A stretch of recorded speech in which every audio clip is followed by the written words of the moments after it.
Tafadhali, ili uweze kuwa mtu wa kwanza kutazama video zetu, bonyeza maandishi yaliyoandikwa subscribe hapo chini ya video hii na kisha itatokea alama ya kengele, nayo utaibonyeza mara moja na utakuwa umejihakikishia kuwa mwanafamilia wetu na autopito na taarifa mbalimbali za kimichezo ambazo zina trendi na kumeki headline ndani na nje ya nchi ya Tanzania.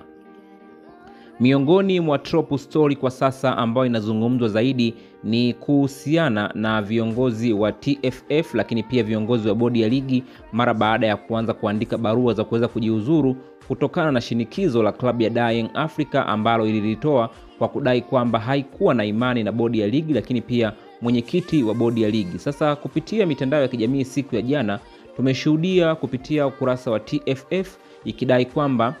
mwenyekiti wa bodi ya ligi anayefahamika kwa jina la Steven Mguto ameweza kuandika barua ya kuweza kujiuzulu, lakini pia vile vile tuliweza kupokea taarifa kuhusiana na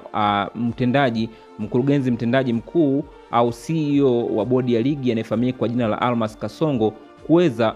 kusimamishwa kazi na rais wa TFF Rais Karia. Sasa kubwa zaidi ni kuhusiana na kile ambacho amekizungumza au ambacho amekisema aliyekuwa mwenyekiti wa bodi ya ligi anayefahamika kwa jina la Steven Mguto, ambapo amefunguka mazito kwenda kwa vilabu viwili hapa nchini Tanzania ikiwemo Simba pamoja na klabu ya Young Africa, ambapo amedai kwamba bodi ya ligi ilikuwa ikiwapa fair sana, lakini kutokana na hiki ambacho amekionyesha na kuweza kuwasukumizia mpira wao waweze kutolewa kama kafara, basi wajiandae katika misimu inayokuja wao kufanya vizuri na kutenda haki, kutokana na kwamba hakutokuwa na msamaria mtume kutokana na bodi ya ligi itakayokuja, lakini pia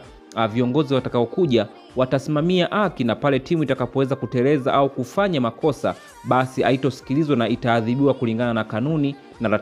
na taratibu ambazo wamejiwekea wao wenyewe. Na hii inaonekana kabisa kwamba huenda kuanzia msimu ujao kutakuwa hakuna makando yoyote yatakayokuwa yanaendelea kutokana na hiki ambacho kinaendelea. Lakini pia Steven Mguto ameendelea kuzikumbusha timu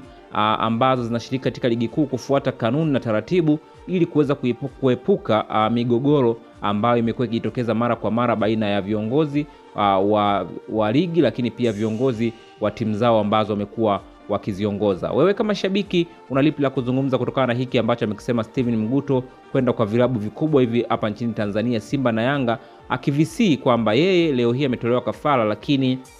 kuanzia msimu ujao wajiandae na wao pia kushiriki na kucheza vyema bila kuvunja taratibu na kanuni, kwani hakutokuwa na msamaha kutokana na sheria zitafuata mkondo wake kama vile ambavyo wao wametaka iweze kwenda, kwani kwa misimu mingi wamekuwa wakizibeba na kuweza kwenda nao fair, lakini kwa hiki ambacho amekionyesha basi taratibu na kanuni zitaanza kutumika kama vile ambavyo wao wamekuwa wakihitaji. Wewe kama shabiki unalipi la kuzungumza? Tuachie maoni yako hapo chini ya comment section, lakini pia nikukumbushe kwa wewe ambaye bado hujajiunga nasi, bonyeza maandishi yaliyoandikwa subscribe hapo chini ya video hii na kisha itatokea alama ya kengele, nayo utaibonyeza mara moja na utakuwa umejihakikishia kuwa mwanafamilia wetu na autopito na taarifa mbalimbali za kimichezo ambazo zina trendi na kumeki headline ndani na nje ya nchi ya Tanzania.